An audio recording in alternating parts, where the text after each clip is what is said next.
Oferecimento Sebrae, especialista em pequenos negócios. Quem tem um negócio está sempre pensando nos desafios. Não tem hora, não tem lugar,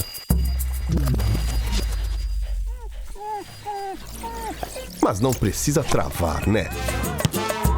O Sebrae está com você nessa. Destravar seus desafios. É isso que o Sebrae faz.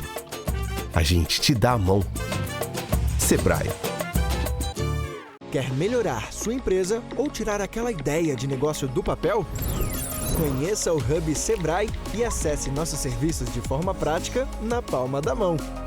Lá você encontra consultorias e cursos, orientação sobre crédito, pode agendar seu atendimento gratuitamente e ainda tem o canal do MEI. Hub Sebrae. Do que mais você precisa?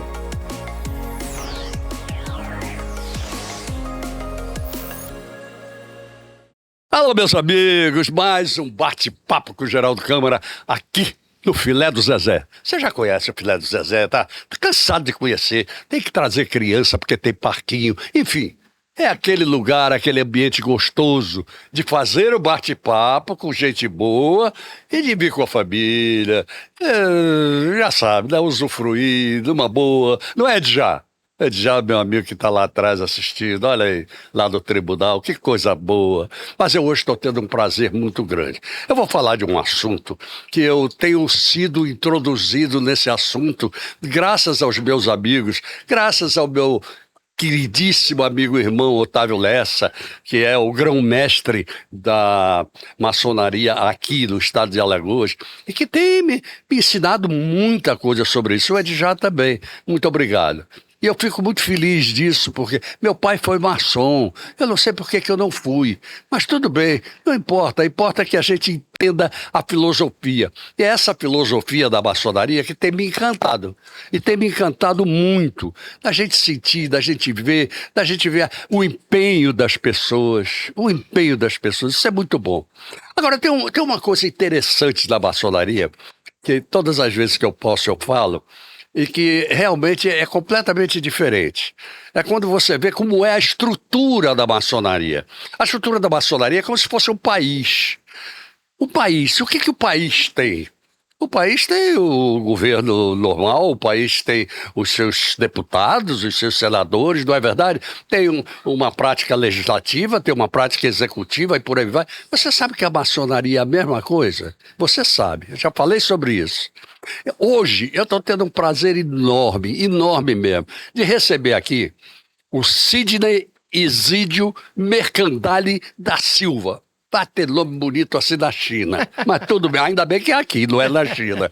Ele é o presidente da Assembleia Federal Legislativa e Maçônica do Grande Oriente do Brasil. Pegou? Se não pegou, presta atenção, porque na conversa você vai pegar tudo. Sidney, que prazer receber você. Meu amigo Otávio Lessa me deu esse prazer. Ó, Geraldo, o prazer eu posso dizer para você, então, é meu, com certeza. Muito obrigado. Porque, como eu já fiquei sabendo da sua história aqui, há 34 anos que você está fazendo esse trabalho, né? Esse programa, sim. E então você veja bem, é uma coisa que dura tanto tempo é porque deve ser bom. Oh, que coisa boa. Eu estou conhecendo agora, estou encantado, gostei muito, né? Você é muito simpático, já tinha acabado de falar para você ali agora. E eu acredito que os seus seguidores, né? Devem ficar muito felizes assistindo o seu programa. É verdade, eu estou preocupado com uma coisa, viu? Ele não está bebendo nada, é bom pedir alguma coisa para ele. Senão ele vai ficar de garganta seca aqui. Mas que coisa boa. Eu é que estou realmente feliz de receber você, porque à medida em que os desdobramentos vão acontecendo, que eu vou conhecendo as pessoas da maçonaria, mais ensinamentos nós passamos para os nossos telespectadores, que ainda existe aquele negócio. Maçonaria, o que é isso? É um negócio assim meio escondido, não tem nada de escondido. Eu gostaria que você falasse sobre isso. Tá bom. Então, a maçonaria, ela é uma instituição universal. Perfeito. Ela é universal. Embora existam várias potências, vamos dizer assim, potências na maçonaria, ela é uma coisa só. Todos nós nos consideramos irmãos, né? E trabalhamos para os mesmos objetivos. princípios, não, melhor dizendo, os nossos objetivos supremos da maçonaria mundial é a liberdade, a igualdade e a fraternidade. Perfeito. Na nossa potência, que é o Grande Oriente do Brasil, aqui no Brasil é a potência primaz da maçonaria. Nós estamos indo para 204 anos de existência aqui no Brasil, a nossa potência.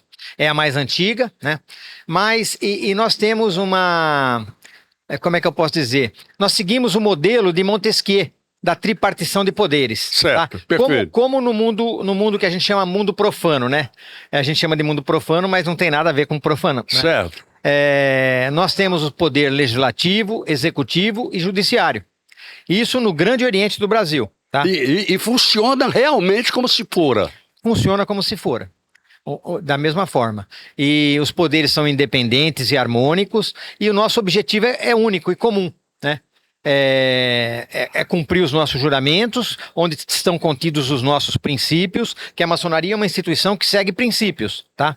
E um dos princípios que nós temos é do bem-estar da humanidade, né? E esse é um dos objetivos da maçonaria. Agora, Sidney, me conta uma coisa. No caso, por exemplo, a gente acabou de falar que existem deputados federais, que é o teu caso, não é? Como é que funciona a coisa? Eles são eleitos? Como é? Então, é assim, no Grande Oriente do Brasil, ele é composto a gente chama de Oriente, né? Cada estado é um Oriente, né? E tem o Oriente de Alagoas, por exemplo, tem várias lojas aqui que compõem o Oriente de Alagoas. Perfeito. Em São Paulo, tem um número maior de lojas, mas tem lojas que compõem o Grande Oriente de São Paulo. E cada loja pode votar e escolher um representante, um deputado federal. E ela vota e escolhe entre os irmãos um deputado federal que vai representá-lo junto à Soberana Assembleia Federal Legislativa, votando a legislação que nós precisamos. Era isso que eu queria saber. Exatamente qual é o fundamento da Assembleia Legislativa Federal Maçônica. Exatamente qual é o trabalho que ela faz. Tá. Então, nós legislamos para as nossas lojas. Nós representamos as nossas lojas. E assim, o mundo sofre transformações diárias e a nossa legislação tem que se adequar a essa legislação. Nesse momento, inclusive, nós transformamos a nossa Assembleia por desejo dos deputados federais, né, com mais de 2/3 em Assembleia decidiram transformar a Assembleia numa Assembleia Constituinte. Porque nós temos uma Constituição. E a nossa Constituição, ela já é de 2006, se eu não me engano, 2005. E moderna.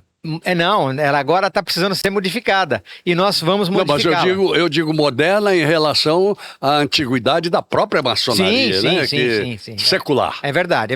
Porque ela já foi reformada. Exatamente. Né? E hoje nós estamos trabalhando numa nova legislação, numa reforma dessa Constituição. Porque nós temos que acompanhar o que é o mundo, na verdade. Com certeza. Nós não podemos ter uma lei imutável ali, tudo muda, né? Eu costumo dar um exemplo seguinte, os mais antigos lembram que... Eu lembro que quando eu era criança, a gente rezava o Pai Nosso e a gente falava assim, perdoai as nossas dívidas, assim como nós perdoamos os nossos devedores. Perfeito. Isso estava sendo mal interpretado certo. Na oração do Pai Nosso. É, né? Verdade. E hoje nós falamos o quê? Perdoai as nossas ofensas, assim como nós perdoamos a quem nos tem ofendido. Perfeito. Né? Foi uma adaptação. Né? Não mudou nada, a essência é a mesma coisa. Né? Claro. E aí isso também acontece na nossa legislação. Nós temos que estar nos modernizando e acompanhando os movimentos. Então me diga uma coisa, Sidney.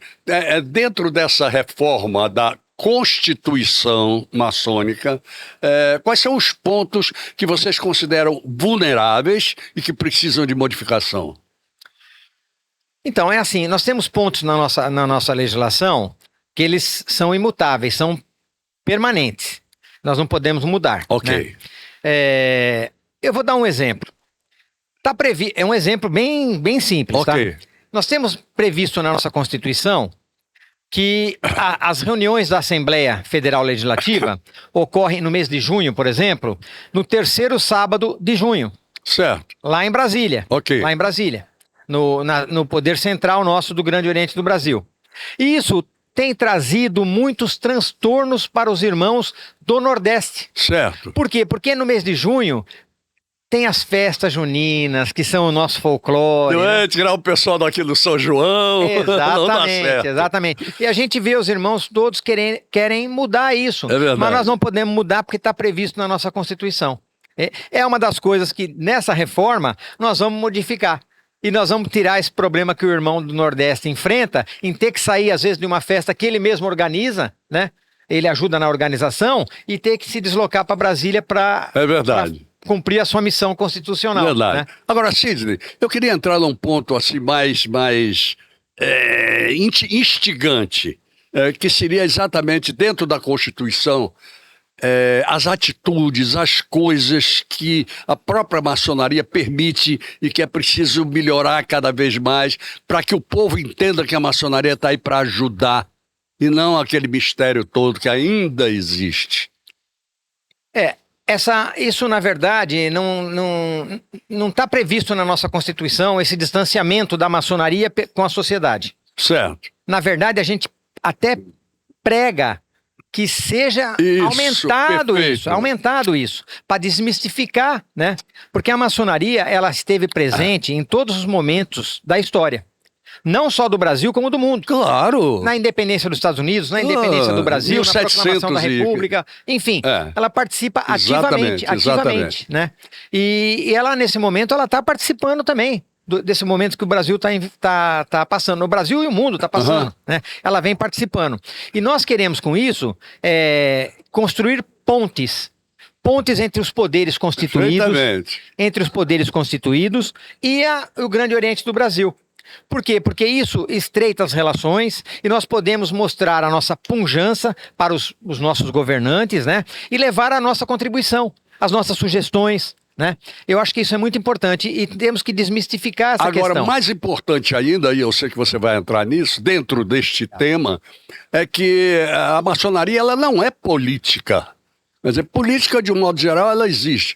Você defende, por exemplo, que as pessoas precisam ter relações diferentes, interessantes e tal, mas com unissonidade, não é verdade? Sim. Mas a política não entra na maçonaria, a política comum.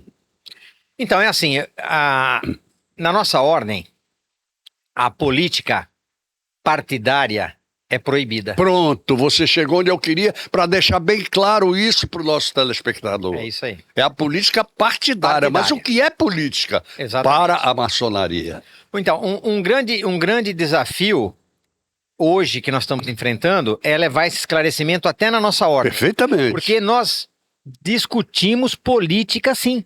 Políticas públicas. Perfeitamente. Nós discutimos, identificamos os problemas e levamos para as autoridades constituintes, às vezes sugestões, às vezes pedidos. Isso faz parte da nossa missão. Apuram as necessidades e levam soluções. Nós somos absolutamente contra o sectarismo político partidário. E tem que ser. Eu vou pedir licença a você. Pois não. Para nós irmos até os nossos comerciais, lembrando o nosso querido Sebrae.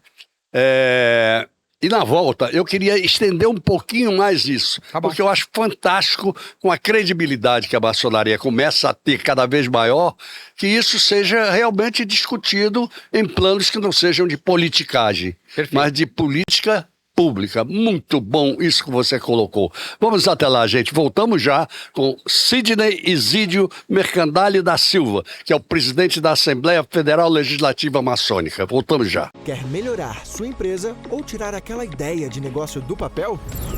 Conheça o Hub Sebrae e acesse nossos serviços de forma prática na palma da mão. Lá você encontra consultorias e cursos, orientação sobre crédito, pode agendar seu atendimento gratuitamente e ainda tem o canal do MEI. Hub Sebrae. Do que mais você precisa?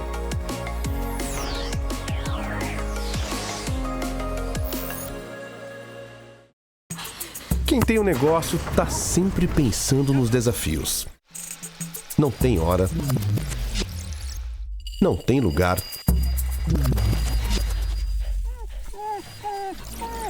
Mas não precisa travar, né? O Sebrae tá com você nessa.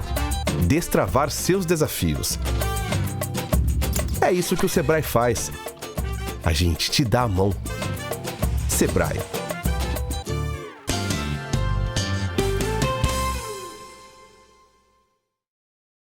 Muito bem, gente, voltamos aqui conversando e eu queria pedir desculpas a vocês porque eu cometi uma falha no nome do nosso amigo, do nosso convidado, que é Sidney Isidro, não é Sidney Isídio, não? Ok? Tá bom, vamos em frente. Nós estávamos falando sobre políticas públicas onde a maçonaria pode ter uma interferência fantástica. E como pode? Até porque os irmãos entre si, todos eles têm as suas capacidades intelectuais, políticas e por aí vai. Vamos falar? Vamos falar. Então, a maçonaria, ela diretamente ela não se envolve e é proibido a gente falar de política partidária. Certo. Isso, inclusive, para preservar a nossa fraternidade. Perfeito. Porque entra um irmão de um partido, outro irmão é de outro partido. Exatamente. E se vai começar uma guerra dentro da loja, dentro da maçonaria, isso é proibido. Tá? Chega de guerra. Sim, com certeza. Mas as políticas públicas nós fazemos. Com certeza. E um dos nossos princípios é a benemerência. A maçonaria pratica a benemerência. Ela age junto à comunidade, tentando ajudar, e cada região tem uma situação diferenciada, né? Você pega o São Paulo, tem alguns problemas. O Alagoas tem outros problemas diferentes, né? Tem algumas coisas comuns? Claro que tem, né? Então a gente tenta entrar nesse circuito e ajudar para tentar socorrer, vamos dizer assim, os mais necessitados. Não, e você entra num assunto que eu acho interessantíssimo, até porque aqui em Alagoas isso vem sendo muito praticado pelo nosso grão-mestre, que é o Otávio Lessa, e por sua esposa, Maria Helena Lessa, que está à frente da Frafrem. Não é isso? É isso mesmo. E isso é fantástico, porque é preciso que as pessoas entendam que a benemerência, como ele bem citou, ela é muito realizável. E as pessoas, se a maçonaria entra nisso como vem entrando cada vez mais, isso é espetacular, não é? É um grande avanço. Com certeza. Então é assim, você citou o nosso irmão, o grão-mestre de Alagoas, eu gostaria aqui de publicamente parabenizá-lo, porque com o apoio dele nós estamos transferindo a sessão ordinária que nós fazemos em Brasília no dia 20 e 21 de março, aqui para Maceió.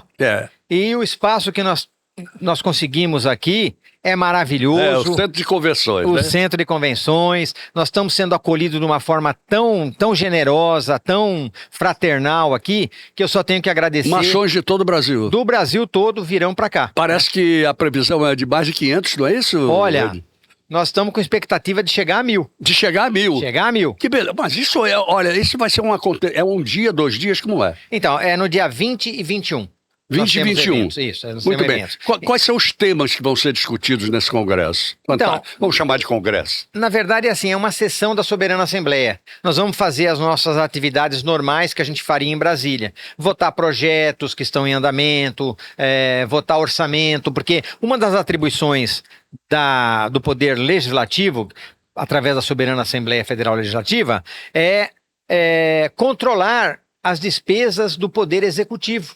Perfeito. Liberar orçamentos e tudo mais. E isso é um trabalho que nós fazemos lá, e o que nós fazemos lá, vamos fazer aqui. Ou seja, vocês vão discutir as emendas. As emendas. Tem que discutir. É isso aí. Agora, eu pergunto a você, nesse encontro, estariam abertas as portas para o povo de um modo geral, para a população de um modo geral, conhecer melhor os aspectos da maçonaria, ainda que fosse numa determinada sessão? Na verdade, é um espaço, é uma situação reservada, é uma sessão maçônica que a gente vai fazer, votando os nossos problemas, tudo mais, né? Perfeito. Mas evidentemente que se a gente receber pessoas lá querendo conhecer e tal, vai ser bem recebido. Não, eu nem diria durante a discussão, entendeu, meu querido Edjar? Eu não diria durante a discussão dos problemas que são internos, sem dúvida alguma. Mas eu diria o seguinte: que fosse aberta uma espécie de solenidade para quem quisesse aparecer ou entendesse o que é o papel da maçonaria cada vez mais. Não se pode perder oportunidade como essa. Claro, com certeza. Mas essa oportunidade não é só dessa vez que pode acontecer. Sim. Porque nós fazemos sessões públicas. Nós chamamos de sessões públicas. Certo. Onde podem ir pessoas que não são da maçonaria.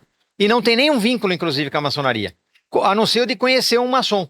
Ele não é parente, não é nada. Conhece um maçom e vai ter uma palestra interessante. E aí você conhece a pessoa, você fala, você não quer assistir uma palestra que vai ter na nossa loja? Né? E aí é aberto ao público. É aberto verdade. ao público. Eu tá? tenho a honra muito grande de já ter recebido uma medalha e depois uma comenda da maçonaria aqui. Essa é uma honra muito grande, sem dúvida alguma.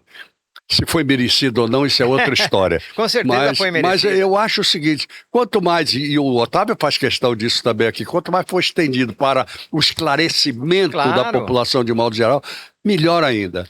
Exatamente. Não é? É o que nós queremos, que a maçonaria ela seja reconhecida, porque a maçonaria não é secreta.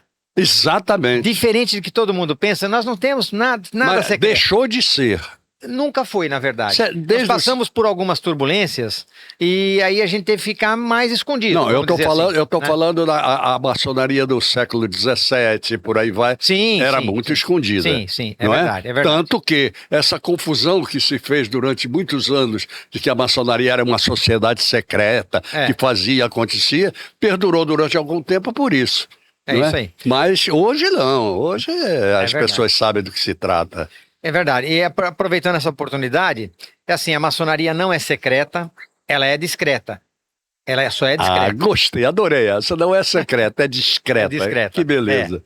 E dentro dessa descrição da maçonaria, a gente procura trabalhar. Perfeito. Procura trabalhar. Perfeito. E a gente está à disposição, a gente quer se sentir uma força, na verdade, porque a maçonaria é uma força, é um grupo de irmãos que são unidos, né? E falam todos a mesma língua no mundo todo, né? Nós temos uma linguagem que a gente se reconhece. Daqui a gente vai para a China, consegue se reconhecer lá, mesmo sem você saber falar chinês. E o chinês consegue vir para cá e falar com a gente, mesmo sem saber falar português. Você agora me abriu uma oportunidade de lhe perguntar sobre o que antigamente eu sabia que existiam, que eram os famosos sinais. Sim. Né? Existiam sinais, sei lá, um tocava aqui, por exemplo, esse cara é maçom, e por aí vai. Ainda existe isso. Isso eu não sei. Mas existiam os sinais que as pessoas, se sentissem necessidade, segurança, etc., se identificavam entre si. Na verdade é assim, o maçom ele se reconhece no mundo inteiro através de sinais, sim. Através de sinais ele se reconhece, ou de algumas palavras, enfim. Ele se reconhece no mundo inteiro, né? Sem dúvida isso facilita o trabalho de todos. Com certeza, com Não é? certeza, com certeza. Cria realmente a irmandade. É verdade. Não é? Isso mesmo. Porque, para mim, a maçonaria, pelo meu entendimento até hoje, a maçonaria é uma irmandade. Uma irmandade no sentido melhor que a gente possa imaginar. É verdade. É isso? É isso mesmo. É isso. É isso mesmo. Essa fraternidade, felizmente, a gente consegue manter, né? E à custa dessas restrições que são impostas pela nossa legislação até. Quando a gente deixa de discutir não só política partidária, né, que pode haver quebra da fraternidade, nós não discutimos política partidária, Perfeito. Discriminação racial, não existe na maçonaria. Muito pelo contrário. Muito pelo contrário, né? Então, isso que agrega, na verdade. A gente se mantém sempre unido. E a tal história, existem determinados temas, você colocou agora 2 aí, que precisam ser discutidos em todas as áreas da sociedade, para tentar resolver. O problema racial, o problema do feminicídio, enfim, são problemas que a maçonaria deve discutir ou não. Claro, com Claro certeza. que sim. Claro, com certeza. Não é? Nós temos irmãos que são de vários segmentos. Tem irmãos que são médicos, engenheiros, Exatamente. advogados, juízes. Nós temos irmãos em todas as áreas do conhecimento. É verdade. E irmãos com profundo conhecimento. E isso ele empresta a toda a nossa ordem. E nós colocamos à disposição da humanidade, na verdade. Esse seria o grande princípio. O grande princípio da maçonaria. Não é? É isso aí. Por que você espera desse encontro, dessa assembleia, vamos dizer, que vai acontecer aqui em Maceió, dias 21 e 22, é isso? De março, né? É isso aí. O que você espera em termos de resultados? Olha, eu espero um fortalecimento maior na região norte e nordeste, porque é muito próximo. Eu considero isso aí só uma divisão geográfica, né? Sim, porque sem dúvida. Norte e nordeste tá todo mundo. É verdade, né? é verdade. Então eu acho que vai ocorrer uma aproximação, porque com o deslocamento para Brasília para legislar, nem sempre todo mundo sai daqui e consegue ir para lá. É verdade. Ou seja, a gente acaba ficando com um déficit lá de irmãos do norte e nordeste. Vindo para cá, com certeza vai estar muito fortemente prestigiado por todos do Norte e do Nordeste. Sem dúvida alguma, um dos fundamentos dessas reuniões é exatamente criar a unidade cada vez mais forte e entre os estados. A gente sabe que existem diferenças de pensamento, sem dúvida alguma. Eu pergunto a você, a busca é pela unidade. A unidade da maçonaria em termos de pensamento dos vários estados, das várias pessoas, não é isso? É assim, a gente vê hoje que nós estamos vivendo em um mundo, não é no Brasil que eu estou dizendo, é no mundo. Claro. Um mundo muito conturbado, muita violência, muita segregação, né? A gente vê uma divisão que hoje está sendo imposta para a humanidade, né? A gente vê fortemente ser alimentada essa divisão, em tudo que você falar. Exatamente. Né? E a gente com essa união, porque a palavra de ordem na maçonaria é união. União. É união. Nós temos que nos manter unidos e firmes para cumprir os nossos princípios. Me conta uma coisa. Você tem uma ideia hoje de quantos são os maçons no Brasil? Sim. Na nossa potência, que é o Grande Oriente do Brasil, nós estamos aproximadamente com 84 mil irmãos. Na maçonaria do Brasil, nós passamos de 300 mil. 300 mil. Que é uma potência. Não é uma potência. Eu estou falando do Brasil inteiro, porque existem outras potências aqui no Brasil. Tá? Agora, no Grande Oriente do Brasil, nós somos 83 mil. Se somarmos as outras potências, nós chegamos na casa dos 300 mil. Mas existe um projeto hoje, conduzido pelos nossos grãos-mestres gerais, para que nós atinjamos até 2028 100 mil obreiros. Né? Passar de 83, 84 que nós estamos hoje, para chegar a 100 mil obreiros. É uma consideração muito forte, muito boa, porque veja o seguinte, se a gente conseguir chegar a 100 mil, é um número expressivo e são pessoas que são preparadas, são informadas e que devem levar esclarecimento de uma forma geral a todo o nosso povo. É onde eu considero a maçonaria uma potência. É isso aí. Por quê? Porque as pessoas que fazem parte da maçonaria, elas são pessoas que podem realmente produzir novos estados, novas situações, não é isso? É isso aí. Meu querido Sidney, eu vou lhe chamar assim porque você me cativou. Tá, fica à vontade. E como se trata de um maçom, sabe o que acontece? A gente confia logo. Isso é muito importante. É engraçado como a gente passa a confiar naquelas pessoas que são maçons. Eu agradeço demais você ter vindo ao nosso programa, agradeço ao meu querido Edjário, eu agradeço ao meu querido Otávio Lessa, e todas as vezes que estiver por aqui, vamos fazer isso? Com certeza, eu aceito o convite e será uma honra estar aqui com você discutindo. Que coisa boa, eu tive esse enorme prazer de receber o Sidney Isidro. É isso aí.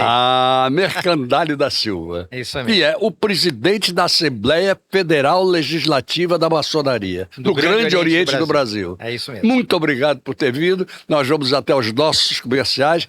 E não saia daí não, porque logo após os comerciais vamos receber a visita do nosso queridíssimo vice-governador Ronaldo Lessa. Ok? Quer melhorar sua empresa ou tirar aquela ideia de negócio do papel? Conheça o Hub Sebrae e acesse nossos serviços de forma prática na palma da mão. Lá você encontra consultorias e cursos, orientação sobre crédito, pode agendar seu atendimento gratuitamente e ainda tem o canal do MEI. Hub Sebrae. Do que mais você precisa?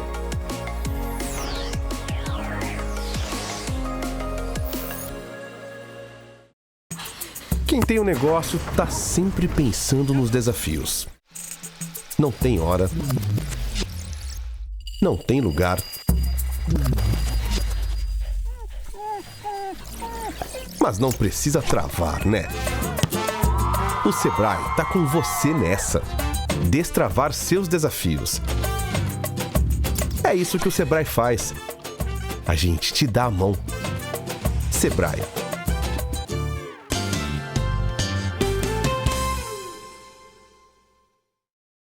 Muito bem, gente. Voltamos aqui ao nosso bate-papo com o Geraldo Câmara. Vocês viram como foi boa a primeira entrevista? Eu achei altamente esclarecedora. O Sidney é fantástico. Também, né? O Otávio Lessa por trás manda quem? só pode mandar gente boa para cá, né? Então é aquilo. E hoje é o dia dos Lessas, porque nós estamos recebendo o nosso querido vice-governador. Eu digo sempre que é o meu eterno governador. Eu digo, porque ele sabe o quanto eu gosto dele, o quanto eu admiro, o quanto sobretudo, a coragem dele, ele tem muita, e ele, sobretudo, ele sabe fazer as coisas, é um criador por excelência enquanto dirigente, e isso tudo é história. E é de história que eu gosto, sabe? E Ronaldo Lessa tem muita história para nos contar, não tem, Ronaldo? Você que o diga. E o tempo, né? A experiência, Com certeza, com certeza. A oportunidade que o povo me deu, né, nos mandatos que eu já ocupei aqui nesse estado. Isso me orgulha, isso me dá felicidade. Né? É verdade. Porque o preço para o político é o reconhecimento da população, não tenho a dúvida. condução. Tenho a dúvida. Entendeu? E agradecimento também às palavras que você... Com as quais você me recebe aqui. Eu queria receber sempre, mas eu sei de todas as suas atividades, de todas as suas ocupações, que não vão ser pequenas, por exemplo, esse ano.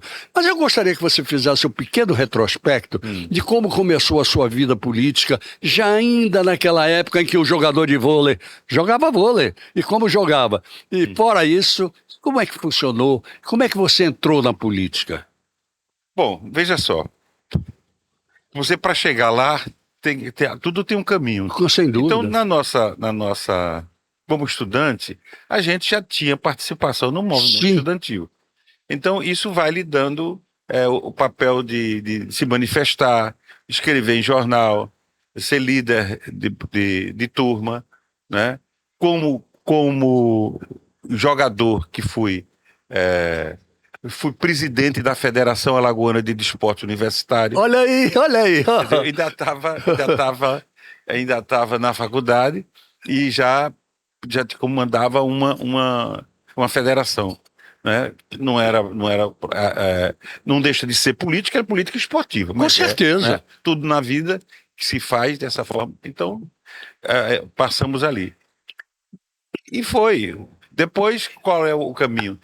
Quando me formei, fui para o Rio de Janeiro, onde passei 8 anos praticamente trabalhando dentro do Rio de Janeiro, 2 anos em Curitiba, na nossa engenharia, e no Rio de Janeiro cheguei a ser vice-presidente do Sindicato dos Engenheiros do Rio de Janeiro. Olha só. Foi nesse período que eu conheci o Lula. O Lula era o presidente do Sindicato dos Metalúrgicos. Perfeito. E muitas vezes eu fazia para o senador Teotônio Vilela, o Menestrel, eu fazia a ponte com as lideranças sindicais do Rio de Janeiro, sobretudo no momento em que ele estava trabalhando pela anistia para a gente, digo para a gente porque eu era o agendeiro dele, mas ele era o grande menestrel. Mas você não teve grandes problemas, por exemplo, com a Revolução. Não, mas eu fui preso. Graças a Deus. Com 19 anos eu fui preso. Sim, mas foi... Meu 20 anos, meu aniversário de 20 anos foi na cadeia. Graças a Deus foi pouco tempo. Primeiro porque não tinha nada que pudesse me macular. O que eu fiz com alguns colegas que eram estudantes também foi denunciar através de papéis que a gente colocava nos pontos de ônibus, dizendo das torturas que estavam sendo feitas com os presos políticos. E que era verdade. Era verdade, lógico. Aí provado no Brasil, sem considerar os que foram mortos. É verdade. Eu nunca denunciei a morte de nenhum, porque naquele período que eu estava fazendo isso com meus colegas, homens e mulheres, alguns até de instituições religiosas, éramos estudantes que não eram ligados a nenhum partido, que isso foi por isso que eu fui solto. Não, e fui absolvido, porque depois fui julgado. O julgamento foi no 4º Exército em Pernambuco. Perfeito. Eu ia para as audiências lá, mas já estava em liberdade provisória. Perfeito. Né? Fiquei um período condicional. Condicional até ser julgado e fui inocentado. Agora eu te pergunto uma coisa: os grandes líderes passaram por isso. Os grandes líderes dessa época que chegaram, você é um deles, passaram por esse problema. Porque era necessário. Quer dizer, lógico. O que a gente via, a tortura, o desaparecimento, né, de companheiros alagoanos como Manuel Lisboa. Exatamente. Né, como a Selma não foi torturada, a gente sabe, embora ela não morreu dentro da tortura, ela morreu num acidente, né? Mas tivemos Manuel Filho, foi outro assassinado, e outros no Brasil como um todo, né? O Jaime Miranda, que desapareceu completamente, né? Quer dizer, nós temos filhos de Alagoas, né? Sem contar as centenas do Brasil que foram desaparecidos. Agora, sabe o que eu acho mais importante? É que esses líderes, e você foi um deles, eles cresceram. Eles conseguiram se mostrar ao povo alagoano de uma maneira fantástica, como foi o seu caso, né? Que você passou por todos os cargos, só não foi senador. Depois a gente fala sobre isso. O resto você foi tudo, ou não? É verdade. Você tem pessoas como, por exemplo, o Jailson Boia. Isso. Foi no meu período, foi um rapaz que ficou mais tempo na prisão do que eu. Ele chegou, inclusive, aí para a penitenciária lá no Baldomero, né? Eu fiquei aqui na DOPS. Então teve vários companheiros, Denis Agra, Breno Agra, Denison, Fernando Costa, teve muitos alagoanos, companheiros, estudantes nossos, amigos de medicina, outros de direito, outros de engenharia, que foram presos. Por incrível que pareça, uma coisa que tem sido, que eu já fiz essa reflexão, é que a grande maioria deles morreram jovens. Então, quem não foi assassinado, perfeito, não consegue, muito deles que passou por muita tortura, eles não conseguem se libertar. Muitos morreram com 40 e poucos anos, 50 anos, 60 anos. Você tem poucos que está chegando nos 70 e nos 80 anos. É a grande mácula daquele período revolucionário, sem dúvida alguma.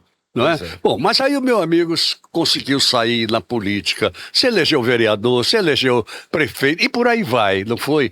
Então é uma carreira brilhante em termos de política. Qual é a diferença que você faz entre a política que você viveu no início da sua carreira e a política que se vive hoje nesse país? Completamente diferente. Primeiro que a da gente era uma política que se via pelos outros. De devoção. Lutava pela escola pública e gratuita. Perfeito. Lutávamos pela reforma agrária, o povo ter direito à terra. Verdade. Entendeu? Lutávamos pelo direito a comer. A gente não conseguia achar normal ver as pessoas morrer de fome. Quer dizer, então, esse era o primeiro sentimento. E eu fui criado na Pitanguinha, praticamente. Quer dizer, eu ainda estava na periferia, aqui. Então, se a minha rua era uma rua de classe média, mas o meu carro do meu pai era o carro que atendia as pessoas pobres daquela região. Muito bom. Uma mulher que queria parir, que naquela época, na década de 60, por exemplo, não tinha os ambulâncias, não existia SAMU, não tinha nada. Aqueles que morava na periferia. Que loucura. Tinha que socorrer com um desses carros de pessoas que pudessem socorrer. Meu pai era um advogado, mas minha mãe também era uma pessoa muito conhecida na região. Uma figura maravilhosa. E ela mostrou quando foi governador, que ela tomou parte social toda do governo. Exatamente. Quer dizer, então, e aí a gente que está ali vivendo com aquilo, era uma região onde tinha a fábrica Alexandria alguns anos atrás, ali perto. Então tinha muitos moradores que as famílias vinham dali, daquela origem de trabalhadores, e alguns já estavam até desempregados. Perfeito. Mas olha, veja bem, nesse interim, você foi prefeito de Maceió, porque foi, vamos dizer, a sua o primeiro grande pulo, certo? Mas como governador, isso tudo que você falou aí, você modificou tanta coisa nesse estado como governador, o que você avalia melhor? Bom, veja só, Fique à vontade para avaliar. Não, porque você eu sei que você pode porque cada momento é uma etapa. Né? Então, por exemplo, a etapa de deputado. A etapa de deputado era a transição. Perfeito. Entre 80 até a Constituinte. Ok, perfeitamente. Então era um momento que a gente estava lutando para passeata dos 100 mil, né, para depois fazer a transição. Isso. Né, primeiras eleições, quer dizer, a década de 80 era sair da ditadura e estabelecer o processo democrático. Sem dúvida. Essa era a nossa prioridade. Depois eu fui vereador em Maceió. Exatamente. Né? Fui vereador em Maceió. E aí foi quando começou o meu sonho de poder participar do executivo. Quer dizer, eu que tinha sido professor, ensinei do Estado. Perfeitamente. E me formei engenheiro, trabalhei no Rio de Janeiro, trabalhei no metrô, trabalhei na Ponte de Niterói, foi meu primeiro emprego. É como verdade, engenheiro. é verdade. Então, eu senti a necessidade, e quando eu me afastei lá do Sindicato dos Engenheiros, estava eu, Teotônio Vilela ao meu lado, foi ele que foi uma reunião quando eu pedi o pessoal para me afastar, para poder vir para Alagoas ser candidato. Eu disse, me lembro duas frases que eu nunca esqueci. A do Teotônio dizendo: liberem este homem, que aqui o Sul Maravilha tem muita gente, e nós precisamos da inteligência Muito dele em bom, Alagoas. muito bom. Essa foi de Teotônio Vilela, o nosso menestrel. E a minha foi de dizer o seguinte: eu cansei de fazer as obras que eles mandam. Eu agora quero fazer as obras que o povo precisa. Que coisa boa, e fez. Pois é. Mas aí, como vereador, que fui depois da Constituinte, eu fui o relator do primeiro plano diretor de Maceió.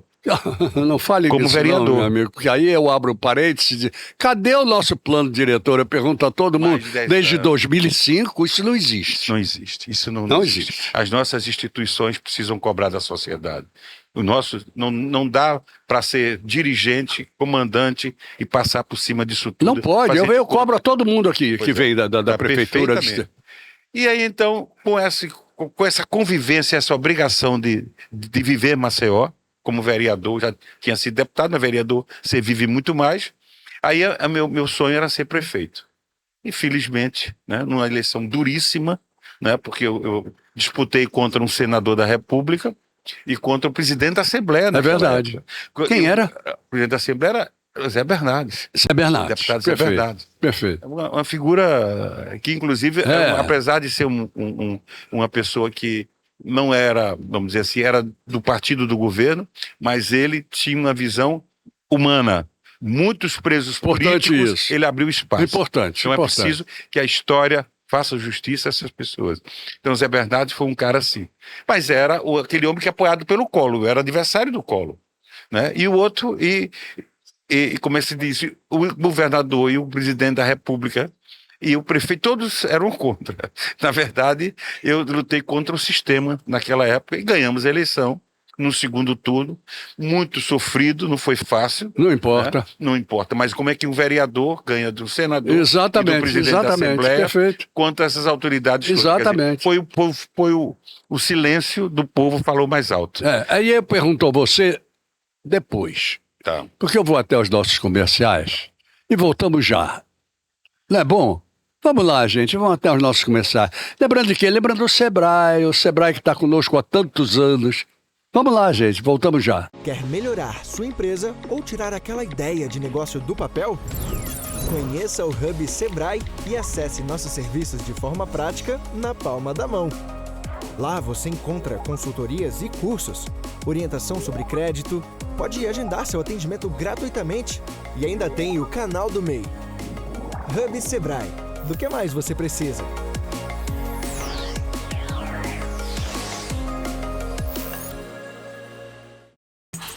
Quem tem um negócio tá sempre pensando nos desafios. Não tem hora. Não tem lugar.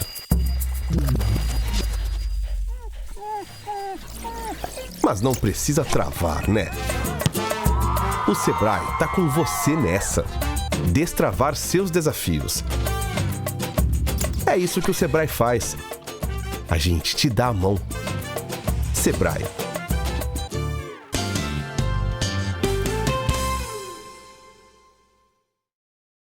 Muito bem, gente. Voltamos aqui ao nosso bate-papo com o Geraldo Câmara, com a alegria que eu sempre tenho de receber o meu querido amigo Ronaldo Lessa. Vocês ouviram o que eu falei? Eu falei, meu querido amigo.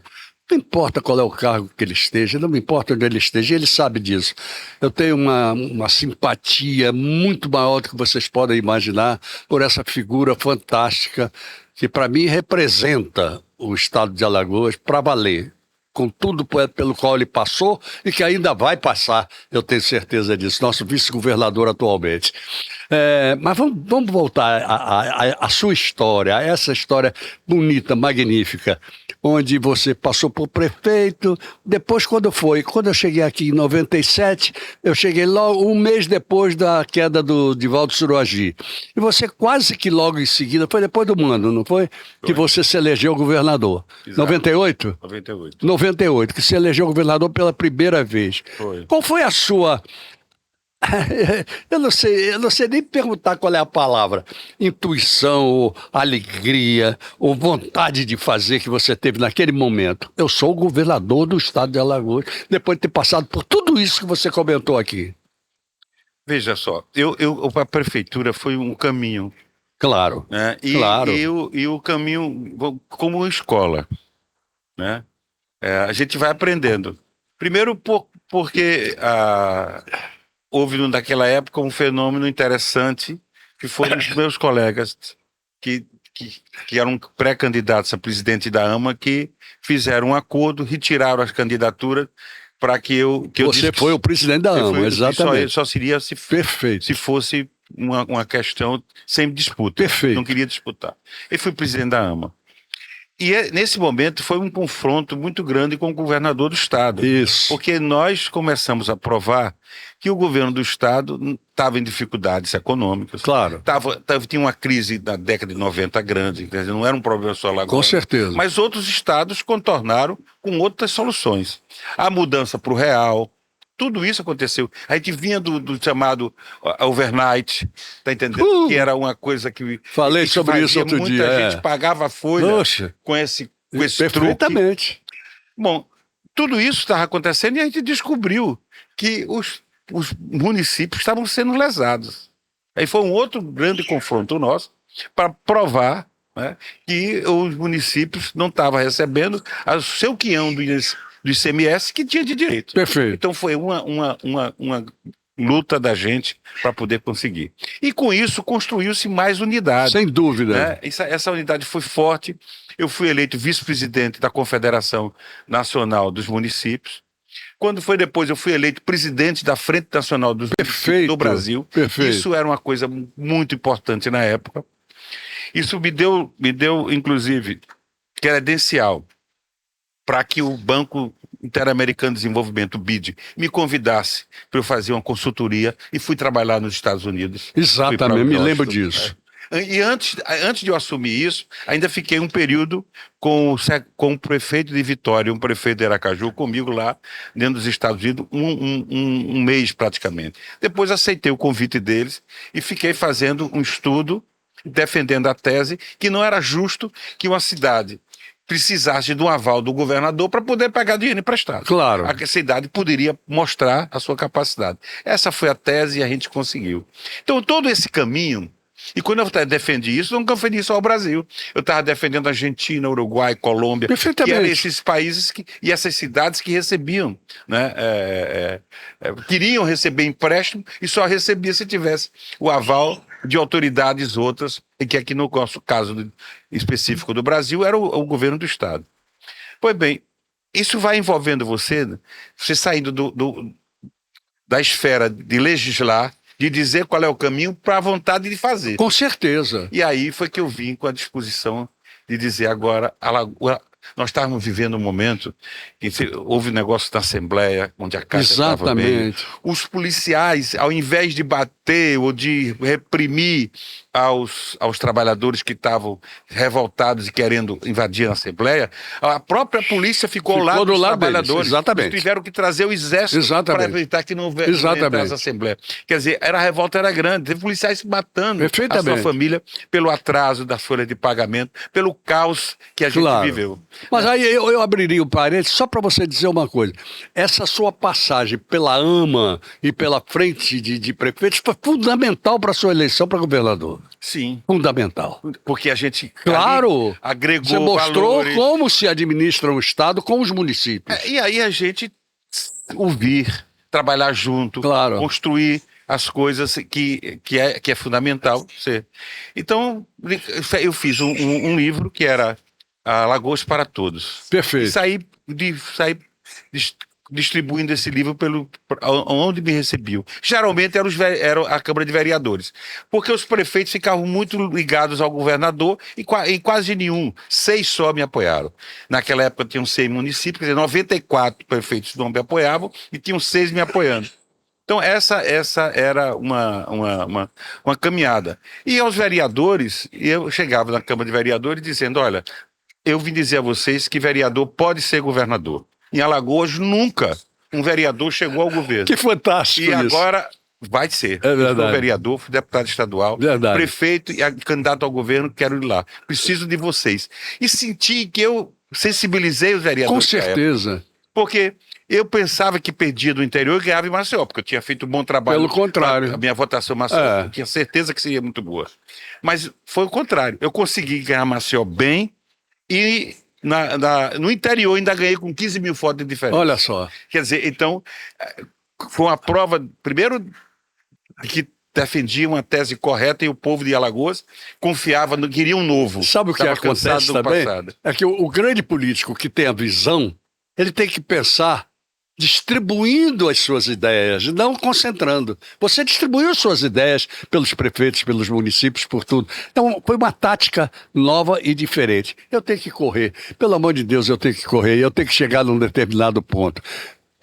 Dois mandatos de governador. Que beleza. Obras excelentes que você fez por aí.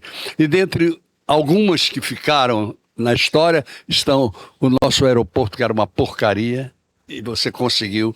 O nosso centro de convenções, que era uma luta, porque não havia visão do turismo, você tinha a visão do turismo. Até porque o primeiro emprego dele foi com a mãe dele numa agência de turismo do Rio de Janeiro. Ninguém sabe disso. Pouca gente sabe disso, não é? Pois é. Mas foi A interessante gente demais. abriu a empresa aqui e fui sócio dela. Ela teve que me emancipar, porque eu não tinha 21 anos, para poder eu ser... E turismo a gente abrir. tá na sua cabeça. Era. Então você abriu as portas desse estado até hoje para a filosofia da indústria do turismo. E eu acho que isso é a tua grande coisa maravilhosa. Era o sonho, porque era a vocação exatamente, que a a gente sabia vocação. que ia ter. A gente não podia ficar numa dependência Não. como a gente vivia da cana-de-açúcar. De maneira Né? alguma. Então era necessário que a gente fosse. E achávamos que a nossa galinha dos ovos de ouro era o turismo, como E hoje é. tá vendo.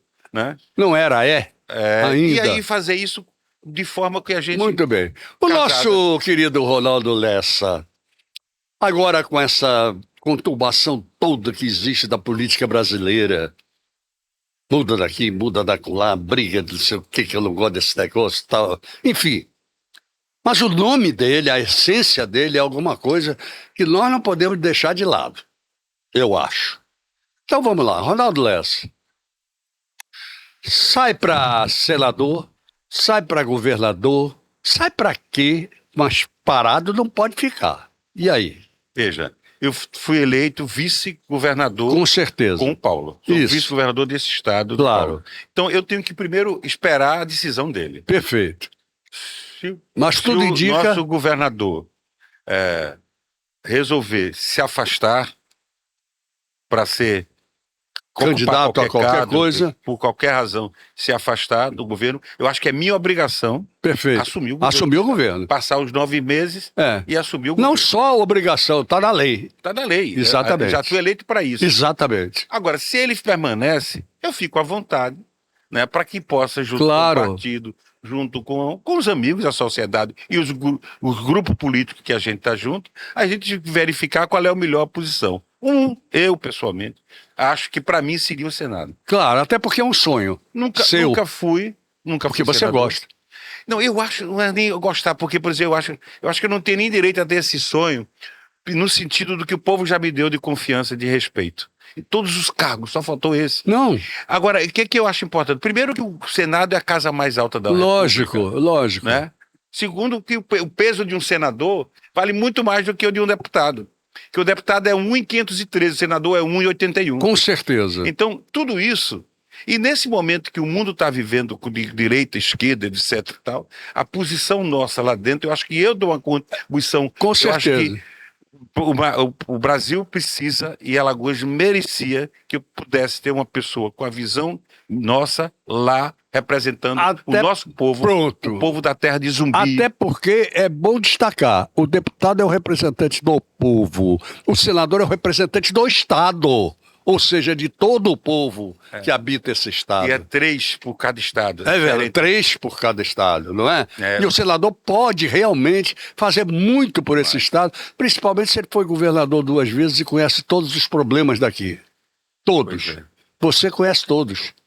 posso dar uma grande contribuição. Eu tenho certeza disso. Então, agora é claro que isso depende da conjuntura. Lógico. A gente não estou dizendo que ou é isso ou nada, não estou dizendo isso. Agora, o que eu hoje vislumbro como uma melhor participação minha, não para o Estado e para o país, porque geralmente fica pensando muito em casa, mas hoje a presença de um senador é diferente. Importante, muito importante. É diferente. Você viu que quando fizeram aquela PEC que era da imoralidade, o Senado no ano seguinte, na semana seguinte, derrubou. É para a força que tem o Senado com relação a isso. Então eu acho que meus amigos, é aquilo que a gente sempre chama, eu desde menino, é o Senado da República.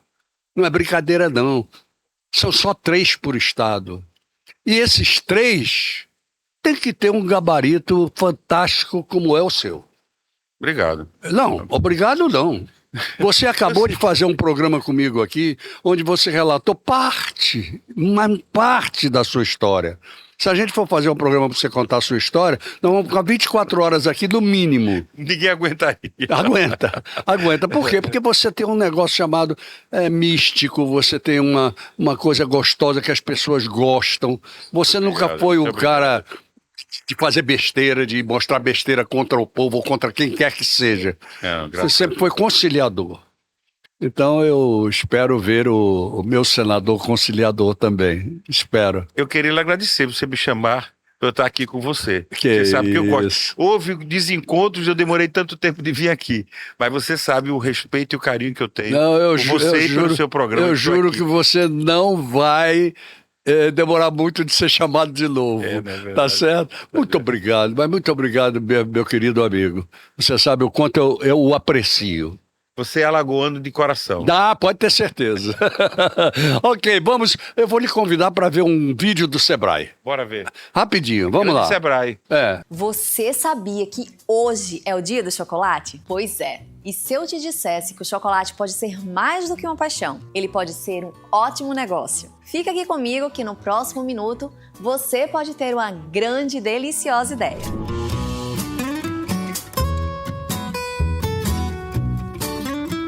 Você sabia que o chocolate ocupa um lugar especial na rotina do brasileiro? Em 2024, o consumo ultrapassou 750 mil toneladas, colocando o país entre os maiores mercados consumidores do mundo. Com esse crescimento todo, pequenos empresários têm se destacado oferecendo qualidade, criatividade e propósito. Essa é uma chance real de empreender com produtos únicos e de alto valor agregado. Mas você está aí pensando como começar nesse negócio? Vamos lá que eu te ajudo. Invista em capacitação. Cursos rápidos de confeitaria e gestão de vendas vão fazer a diferença. Saia na frente com sabores regionais ou misturas originais. E não esquece de embalagens criativas, tá? Explore também redes sociais para mostrar seu processo e encantar o público. E deixa eu te falar aqui, o Instagram é uma boa aposta para sua vitrine, viu? E o mais importante, valorize o que é feito à mão, com originalidade e propósito. Aproveite datas como a de hoje para fazer promoções, kits especiais e parcerias locais. O chocolate pode ser doce e também pode ser o começo do seu sucesso. E por falar nisso, clica aqui e veja na prática como a Nayana, da Nalu com Café, fez tudo isso acontecer. Se você gostou desse vídeo, já deixa aqui seu like, compartilha com um amigo e se inscreva no nosso canal para não perder nada. Se precisar de ajuda para tirar suas ideias do papel, chama a gente para conversar no 0800 570 0800. E aproveite para seguir a gente nas redes sociais. Obrigada por ficar até aqui comigo e até a próxima.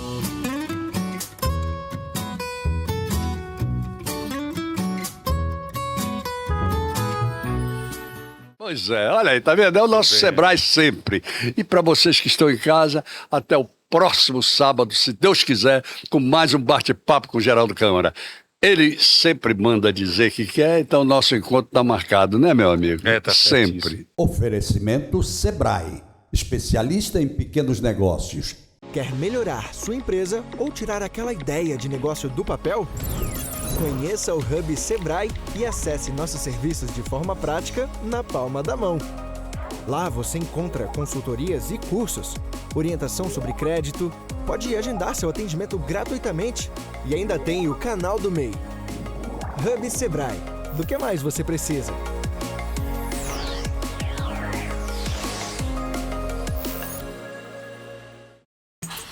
Quem tem um negócio tá sempre pensando nos desafios. Não tem hora. Não tem lugar.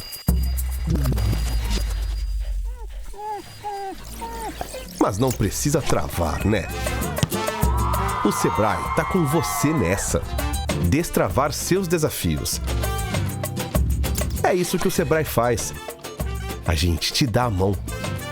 Sebrae.